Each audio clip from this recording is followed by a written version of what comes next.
All right, I'm just about ready to go here. And yeah, thank you, Lucy, for saying that. Yeah, I just wanted to spice it up a bit, slightly different camera angle and whatnot. Yeah, don't mind the random stuff on my bed. As some of you may know, this is just as much my recording studio as it is my podcast studio, but it's also my bedroom. A lot happens in here. This room wears many hats, if you will. So yeah, gotta kind of do what you got. So this is, of course, the Rough Report, reporting live from downtown Toronto, right here from my very own bedroom. And I am Jimmy Ruffian, and we're going to talk about some stuff today. All right. I really wish I could understand why the audio does this. There's no reason.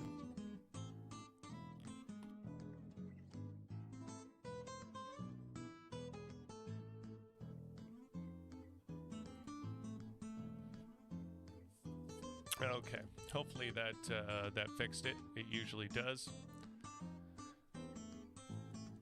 And it just happens out of nowhere. There's like nothing that triggers it.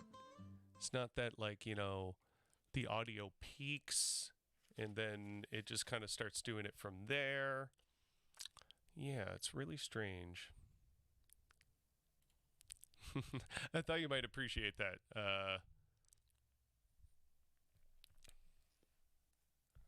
Yes, thank you so much for saying that it's fixed. Wonderful, wonderful. Yeah, feel free to leave your questions, comments, or anything that we're talking about today. I love it when folks engage. Even feel free to argue with me if you're so inclined. In fact, I was supposed to have someone on here to have a live conversation about different political topics, and it was going to be a bit of a debate. But unfortunately, I had to push that back just because didn't have time to properly correspond with the person and set it up and how we were actually going to facilitate the online conversation, because I've yet to do it on this show. And not to mention, there was a few other pressing matters that I wanted to make sure we were talking about.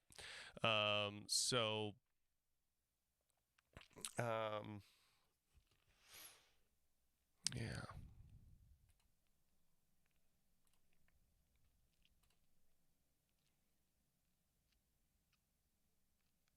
Okay. Sorry, I'm just getting all my things queued up here.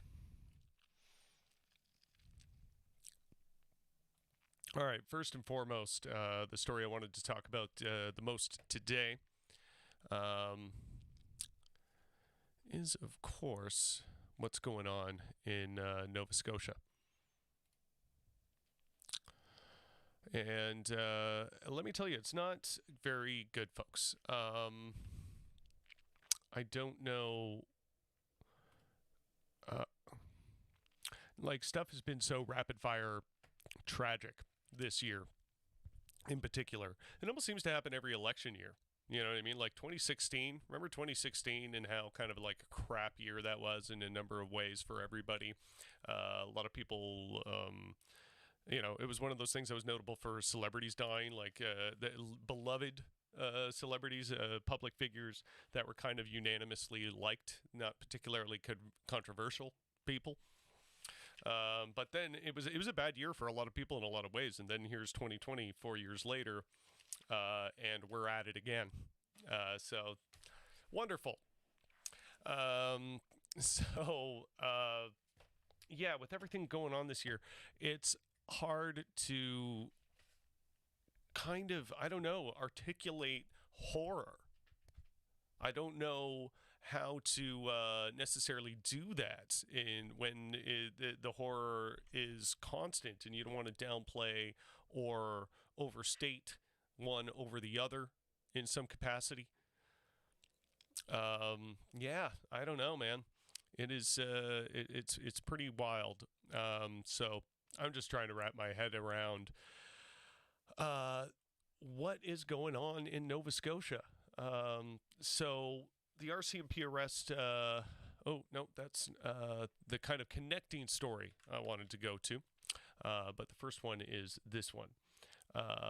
Yeah, fire destroys lobster facility in southwest Nova Scotia amidst escalating fishery tensions. RCMP say blaze is suspicious. Man in hospital with life-threatening injuries. Apparently, in the same area, a man was arrested for basically setting a truck on fire. One of the people who are on the kind of colonial fishery side, the non-indigenous side of this argument. So that happened. And so just to say that the fire is suspicious seems a little suspicious to me. That's kind of downplaying the situation in a number of ways. Yeah, this is indigenous people's livelihoods being destroyed at this point for the interest of colonial commercial gains. It's pretty cut and dry. This is absolute injustice. There's no way like that you can say, well, you got to think about the commercial fisheries in this situation. If you're worried about conservation and who's taking what and for whose benefit, it's the commercial fisheries that are taking more than their fair share. It's the commercial fisheries that are seeking profit over people. It's pretty clear. Not to mention, in a very simple and straightforward way, the indigenous people have an absolute right to use those areas. So for, large-scale companies who are taking way more lobster out of those waters than the indigenous people are, to say we're worried about the lobster running out and things being overfished, we gotta kind of pull in what the Mi'kmaq are doing out there. That's nuts. That's bold on its face. Nuts. There's no way that you can justify that. Those numbers don't add up. It's disgusting, and it's such a clear example of racism. So to connect to the other thing I was about to show is, there's, we have the chief of Nova Scotia Police saying that, they can't really tell if this is a police matter, or they don't know if this destruction of property is a police matter. Clear arson being a police matter. And, then opposite to that, just earlier this year, RCMP arrests Winnistoten territory, arrests in Winnistoten territory sparks protests nationwide. The RCMP moved in on that pretty quick, didn't they? Didn't take a whole lot of thought or humming and hawing about whether this was a matter that was of interest to them or not.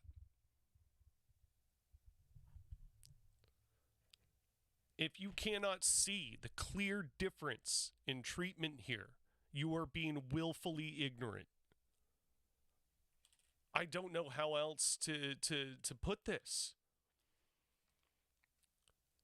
We can't be like, I just wish everybody would get along and kind of like be nice about this anymore. I mean, I say anymore now, but it's long too late. That should be painfully obvious, I feel like. It's,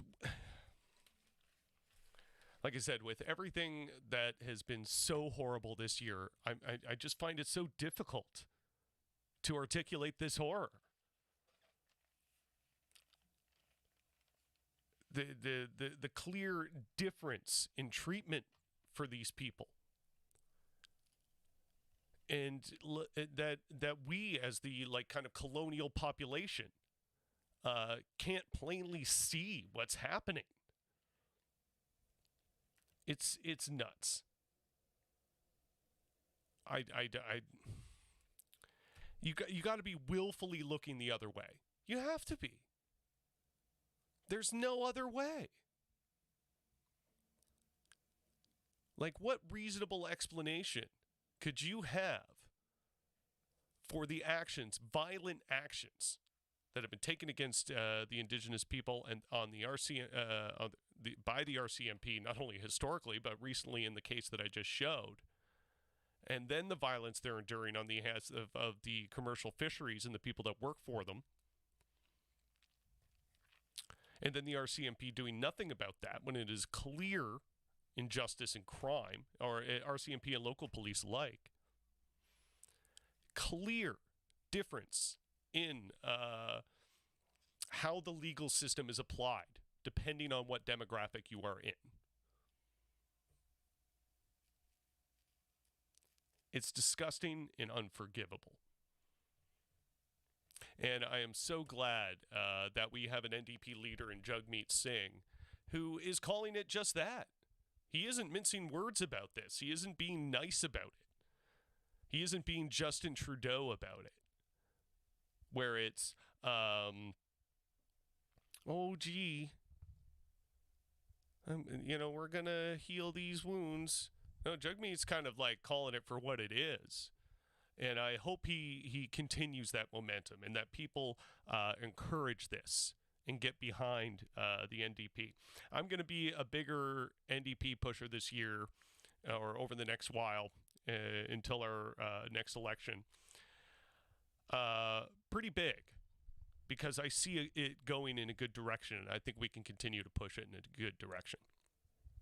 And for the lack of care and effort on Justin Trudeau's part in regards to this case and what's been going on out there. And then in contrast, what Jagmeet Singh's approach and words have been.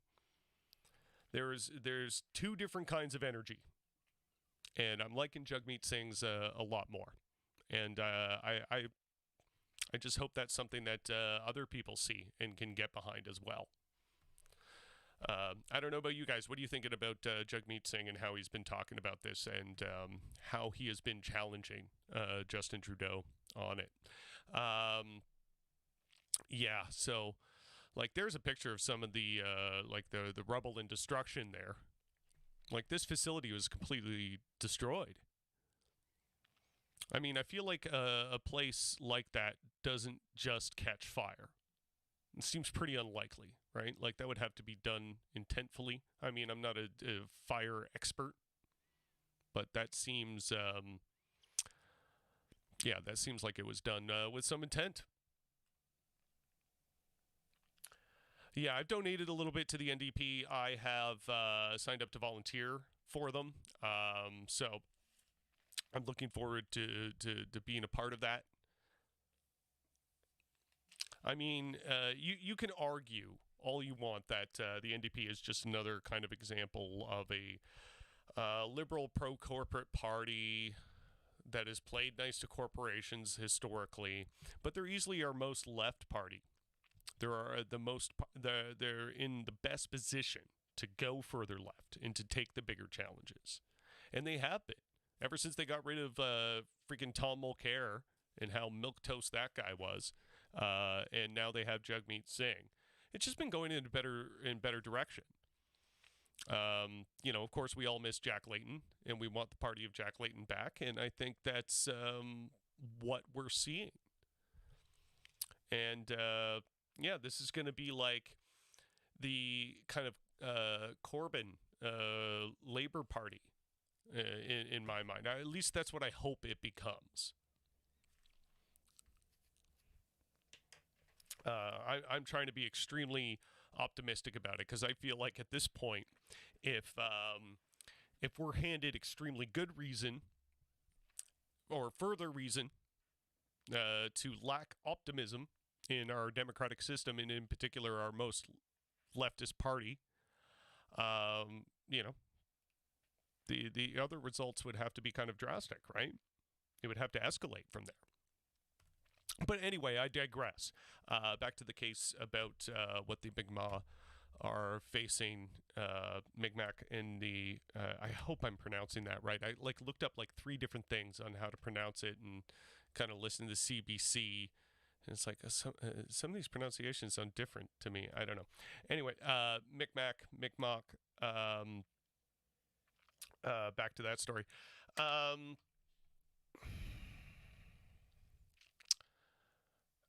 the the head of the union out there, the Nova Scotia Fishermen's Union head, quits, says lobster dispute is too much of a toll on his family, and like the amount of threats and violence that he was getting. And guess what? This was not coming.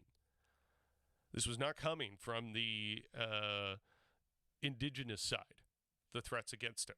It was overwhelming because of the people that are supposedly on his side, in particular, non-union companies and workers who were trying to, like, get in there independently. Probably the worst of the worst in this situation, because you have a workers union that probably is very aware of the need to maintain this as a resource. And from as far as I can tell with this guy, he has a lot of respect for the Indigenous out there. Yeah, okay, you know what?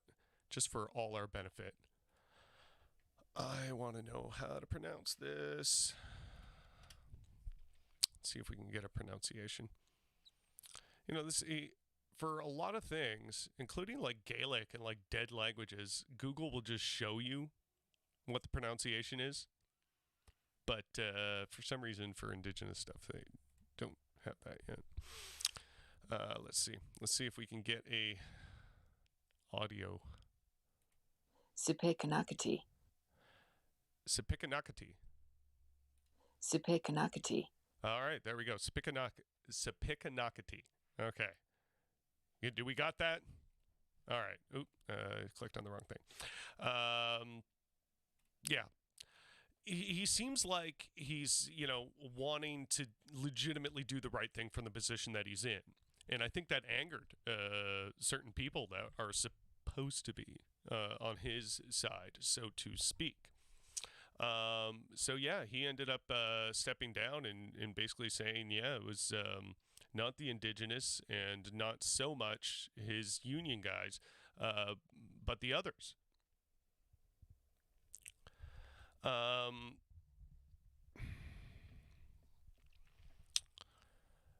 And like I said, the union is probably very aware of the resources. The Indigenous are very aware of the resources. Seems like there's a particularly toxic amount of people in the in between that are probably panicking the most and causing the most damage. That's from my assessment, what I can tell so far. I admit that it's pretty speculatory, but I'm just kind of giving my analysis based on the evidence that we have. Again, even then, the union companies are bigger, more powerful. Despite being a union, and I am pro-union, there's a line there. The Indigenous still have the greater claim on these resources, hands down, bar none. And if that means union jobs lost in order to make the justice seen here, then that's what it is. That is a system that is our fault as colonials. That's our system. That has nothing to do with them and their resources and the treaties that we made together. It's so frustrating that this feels like it needs to be said, because once I start talking about it, it's like, is this not obvious to everyone? Like, do we really have to be covering this? This is bonkers. It is so cut and dry. At least as far as I can tell. With like I don't watch a whole lot of like Global and stuff like that. But as far as I've seen in like the CBC Global and stuff like that, they've been pretty reasonable. Maybe there's something I haven't seen in terms of presenting this as a story that's pretty bold on its face, in favor of the indigenous, or the sympathy should lie with them, quite obviously, I mean to say. I think they've been doing okay as far as presenting it as such, as that just being the plain reality, because sometimes they like to, present that false sense of neutrality that ends up just being kind of sympathetic to the oppressor and sympathetic to the status quo that has caused this problem in the first place. But again, this is our system. This is that is causing this problem for the indigenous. The entire point of this deal is to make sure stuff like this doesn't happen. So if it does happen, and we're at this impasse, there is something wrong with the way Canada and its people, from a colonial standpoint, have been doing business, have been running capitalism. It's almost as if we have a resources problem inherent in this system. Like, if the choice is, oh, well, in order to maintain this system, we're going to keep fishing this lobster until it's completely extinct from this area. And because we need to make a living. And then ultimately the end road of that is robbing yourself of that living. That is not a good system. There is something broken there. We have to strongly reconsider what we're doing, rather than further trying to exclude a group like the indigenous, whose share in this is minuscule in comparison. We're just trying to take from the littlest people in order to keep this broken system running. Capitalism overall, in all its forms, is in a late stage. It's reaching its end game. It cannot go much further. It just can't.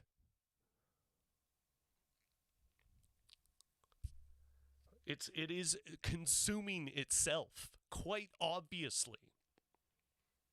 And this is an example of it. And it's going to be the people at the bottom who get hurt the most, until the people at the top have no one left to take from anymore.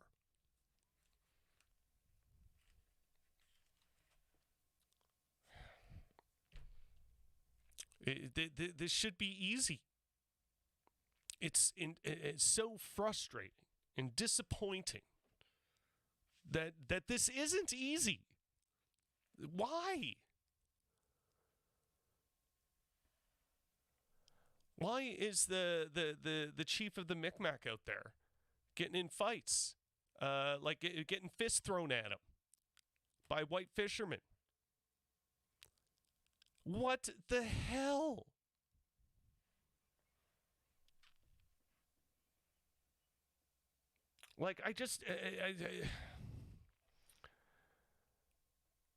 How is this not unbelievably frustrating to literally everyone? It's so gross. I don't know. I don't have much left to articulate or say on that. I just don't. Poor Joel Kumo. He seemed like he was trying. The person pictured below. I really hoped there would have been something that could have been done there, and unfortunately not. And this is probably going to continue to be get worse before it gets better, kind of thing. Which is extremely unfortunate. I wish it wasn't the case, but that's where we are. All right. Well, let's move on to a slightly more fun one. Those of you who are watching right from the top of the show, where I was kind of running through my screens and stuff like that, might have gotten a little sneak peek of what I was about to talk about. But also, if you pay attention to my Twitter page, The Rough Go, you would have seen what I'm going to talk about on there as well, because I always tweet about it every day, or every day I'm doing the show, at least. So let's take a look. Rudy Giuliani faces questions after compromising scene in new Borat film. What was that compromising scene, may you ask? Well, it was a scene where he was ostensibly ready to get down and dirty with someone who was, as described to him, underage. Now, I don't know if the person was described as being underage before or after what he did on video was shown. But what he did was essentially had his hands down his pants, and he was, seemed like he was getting ready to have a good time. Old Giuliani. Obviously, get down and dirty with someone who is, like, he was told, when Borat comes in and basically stops it from happening after he's already kind of incriminated himself, he says something about the girl being 15. Now, in reality, it is a 24-year-old actress. She is. But, Rudy doesn't know that. Rudy doesn't know this person. In the context of that, everything about this, even the underage thing aside, is creepy and incriminating as hell. And I just really hope he gets put in the fryer for this. Do we have the... I don't know if this article shows the picture. I want to try and find the picture.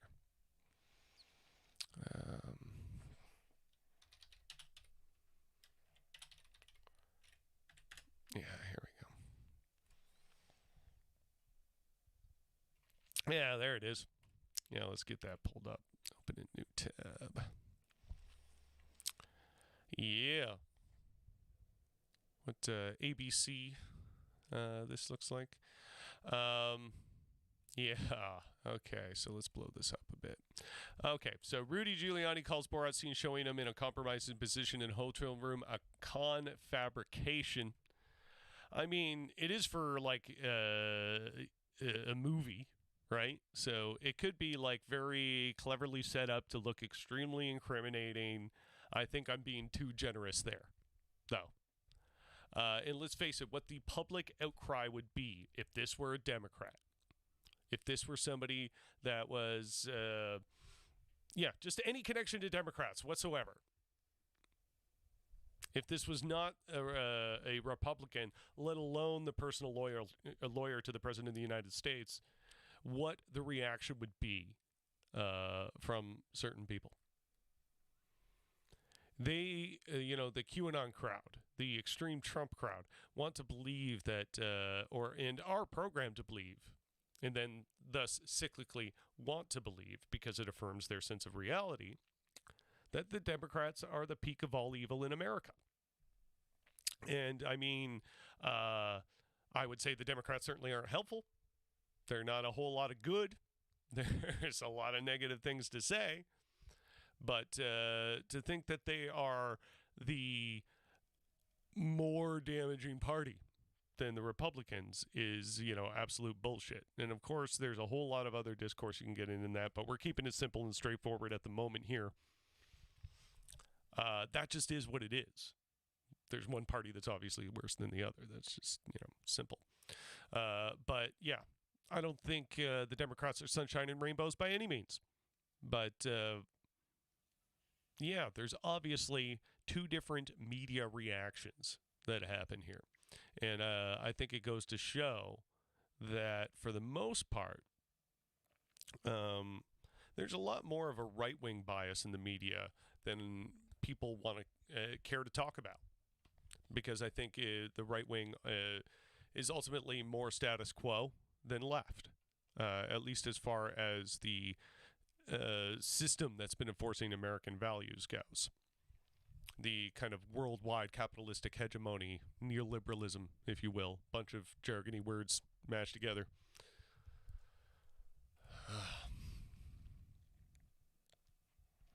Sorry, I got my theme thing there. Okay. So, just absolutely hilarious. I can't get over how much I love that Giuliani was caught doing this. I just hope it turns out that it was actually more incriminating than what we've seen. Like, no, in reality, that was the soft version of what actually went down. Let me show you the whole thing now. Like the Schadenfreude would just be quite off the charts for me. So speaking of kind of QAnon adjacent conspiracy and the abuse of minors, and I don't mean people that dig resources from underground. This is a good one. First, the socialist movement wins a landslide victory in Bolivia. This is my segue, by the way. And now Ghislaine Maxwell's court documents are released. Elon Musk is having the worst week. Yeah, Elon Musk wanted his hands on that lithium. And, of course, the socialist government said, no, that's our freaking lithium. We're going to use it as, to the benefit of our country and our nation as we see fit. Of course, in a lot of cases, I'm not saying the coup in Bolivia was specifically for Elon Musk and his desire for lithium. I doubt that. But, things like this are certainly a factor. There's a reason why America continuously wants to overthrow socialist and communist and left-wing governments in South America. Because they have a tendency to protect their resources. And, there's my kitty. That's Marmite. Say hello to Marmite, everybody. Climbing on my guitar. What? What do you want? You want to come say hello? Okay. All right. So, yeah. It's definitely not a good time for Elon. He's probably not feeling too positive about things when, Ghislaine Maxwell's court documents being released and, stuff like this floating around. And, I don't mean to be overly speculative here, but also I'm going to be. I think Elon Musk he strikes me as pretty creepy. That's just my personal opinion, my personal impression. He gives me bad vibes. But yeah, another government stimulus package is not the best interest of the people, in my opinion. And then he gets a response. What wasn't in the best interest of people? The U.S. government organizing a coup against Evo Morales in Bolivia so you could obtain the lithium there. We will coup whoever we want. Deal with it.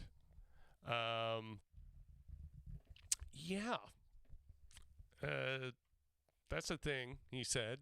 We will coup wherever we want. He just loves being his, rich wanker edgelord boy. Like, yeah, you can't get me. I'm too just cool and successful. I'm freaking Tony Stark. I bet he imagines that, we will coup whoever we want, deal with it is just, something Tony Stark would say. Probably put on a pair of sunglasses right after he tweeted it. Yeah. That got him. What a douchebag. Bolivia. Good news there. There was that coup against Evo Morales, and yes, I will describe it as a coup. Now, there's the organization of, what is it called?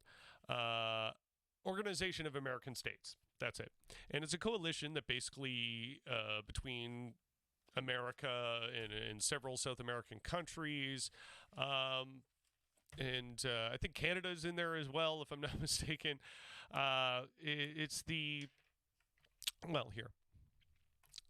Let's give it the description. The Organization of American States is the premier multinational organization of the Americas. It seeks to achieve among its member states an order of peace and justice, promote their solidarity, strengthen their collaboration, and to defend the sovereignty, territorial integrity, and independence. After 28 years as an observer, Canada became a member of the OAS on January 8th, 1990. And so there you go. So there's some ironically guiding principles of the OAS. What are the 4 pillars of the OAS, you might ask? Well, the OAS is built on 4 pillars, and that is democracy, human rights, security, and development. So, Evo Morales was democratically elected and was responsible for vast improvements in human rights and limiting poverty levels and doing benefits for the indigenous, obviously in a big way because he himself is indigenous and is intimately aware of what the needs of those people are. Yeah.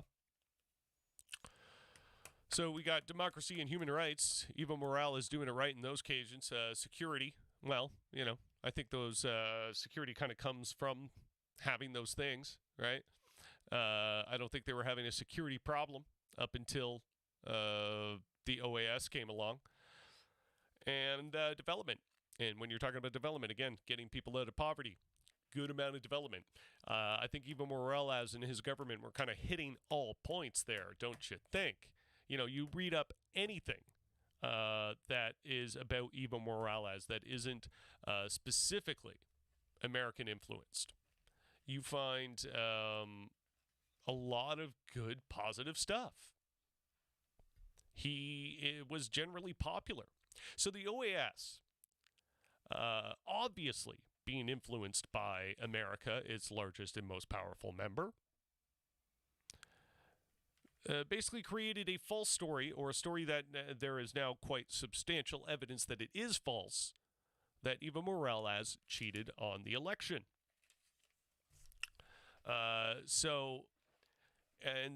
Basically at the end of the so-called investigation on this, they determined that he quite obviously cheated the election. Even a study / investigation done by MIT casts doubt on that. You can Google that, MIT, Evo Morales election, or even Morales, anything, MIT, Bolivia election, something like that. There is substantial evidence that it's just a bunch of BS that got Evo Morales kicked out and had to take. He was offered asylum in Mexico, and he took it.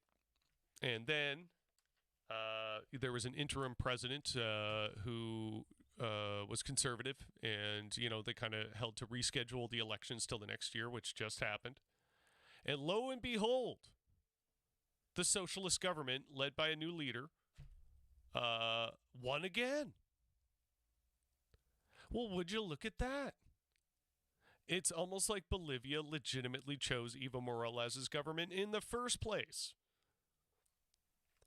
Extremely validating. Congratulations to the Bolivian people. It was an extremely important thing that needed to happen. And I'm certainly glad that it did. Yeah. Okay, so I'm hitting the point where I can't really concentrate anymore because I need to take a quick break. So bear with me a moment. I'm just going to be a few minutes. I'm going to throw up my little image here. There we go. Let's get that theme music going on.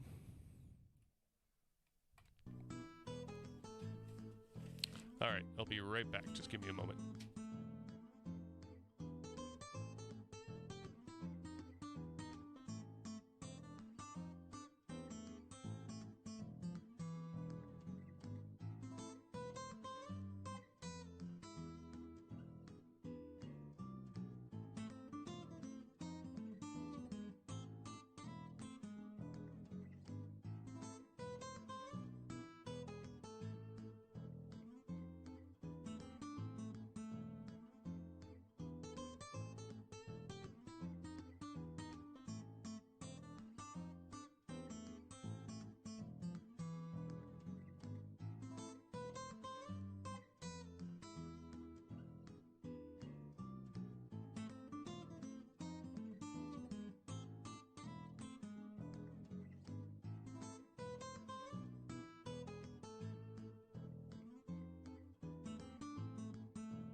Alrighty. Let's get that going. Where's... Alright, there I am. Okay. Hello, and welcome back after our quick little break there. I was gone for about 5-6 minutes. Alright, so... okay, what did we cover? Yeah, I think I hit all the major points that I wanted to today. Here, just let me double check what was on my roster. There's another presidential debate tonight, of course. It's starting at 9 o'clock in approximately 1 hour. And, you know, I think it's fair to say that this is probably it's probably going to look a lot like the last one. Donald Trump is going to continue to be unruly and interrupt and be outrageous because getting in a serious conversation about policy, and this isn't unique to Donald Trump, I think, in terms of this specifically, but getting in a serious conversation about policy is to his detriment. He is not good on his feet in a conversation like that. So dragging it into the mud is a better way for him to go. He feels more comfortable there. His base likes it. So I have a feeling we're going to see a lot of that in the debate tonight. That's my prediction. I don't know. Is anybody else going to watch it? Or if you're not watching this live, did watch it? And how correct was I?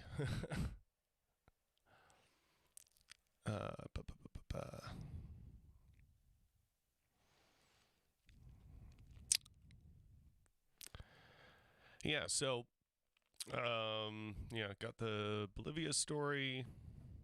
Oh, yeah, I wanted to do a quick little chat about what to do if and when Biden wins. Because, yeah, I'm going to be watching it too, Jessica. God help me, I'm going to be watching it too, probably.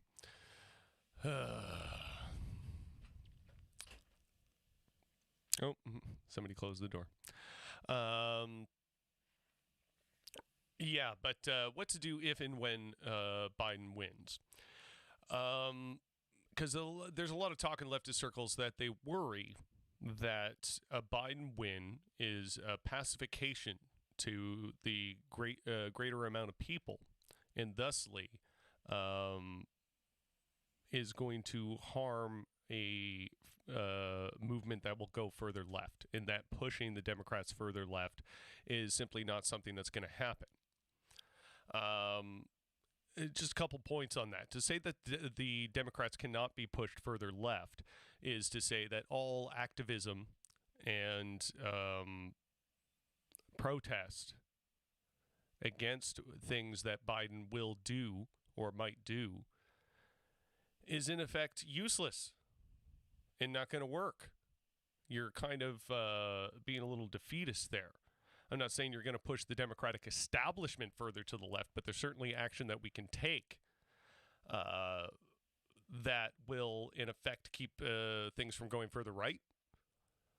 Do not doubt our organizational powers. It's going to be difficult, regardless. And that's exactly my point of why I'm talking about this, is that, yes, I hope Biden wins. In this current situation that we're in, I hope Biden wins. But the work it starts there. And don't allow yourself to be pacified. Continue to push. Don't be dismayed. I feel like when you're making this argument that, Biden shouldn't win because it will pacify people, is that you're in effect making an argument for accelerationism, which I really can't get behind. The accelerationism of making things worse for the sake of pushing a revolution.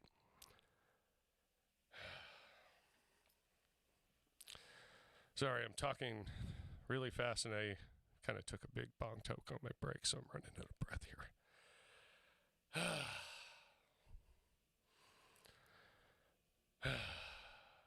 God. And also, this is just exhausting. But yeah, that's where the work starts. We should view it as a positive thing that Trump loses. It is nothing but a positive thing. For the love of God. I feel like that should be obvious, but I mean, I don't know. I'm sure a lot of you have seen the conversations go down. Oh, there's my baby girl climbing behind me again. Hello, Marmite.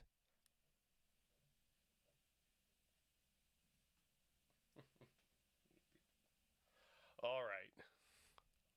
So, basically, to wrap up the show today,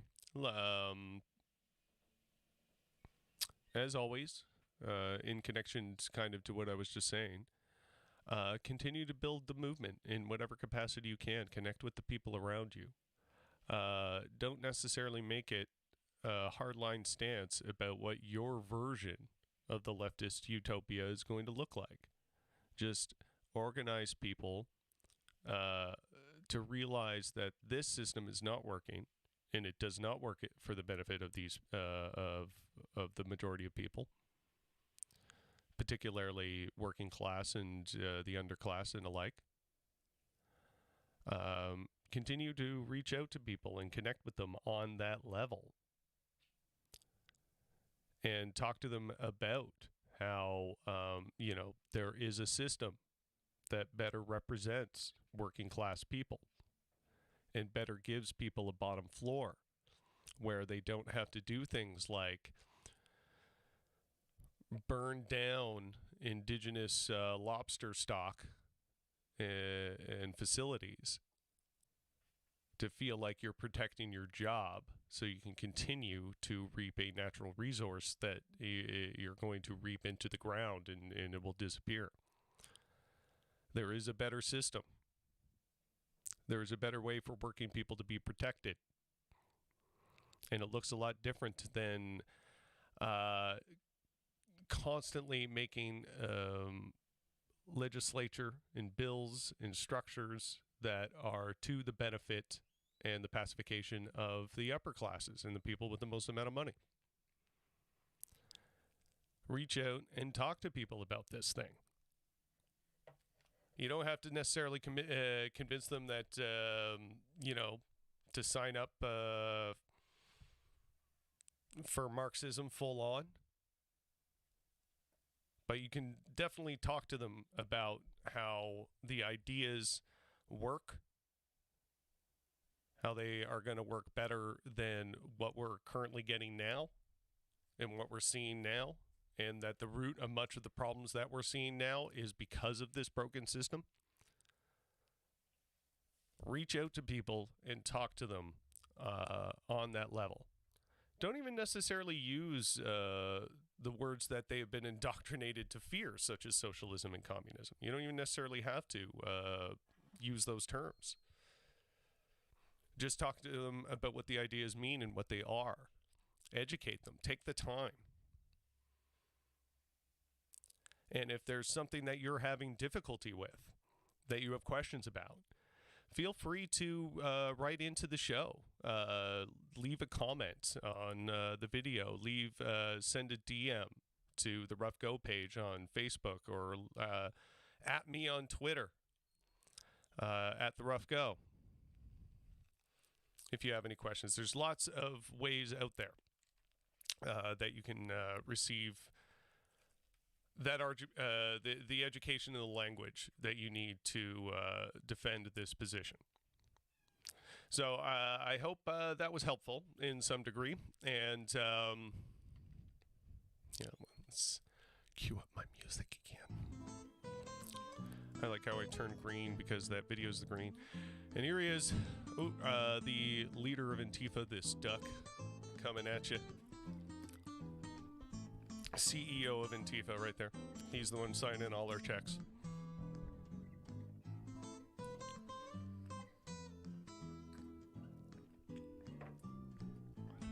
Thank you so much for tuning in. Just a quick plug, new song that I briefly demoed out on SoundCloud, which you can't get anymore because now it's being saved for the big official release November 11th. It's going to be kind of a big deal to the Rough Go. We're really pushing for good things to happen with this one. So please pay attention to that. November 11th, the song Salvage.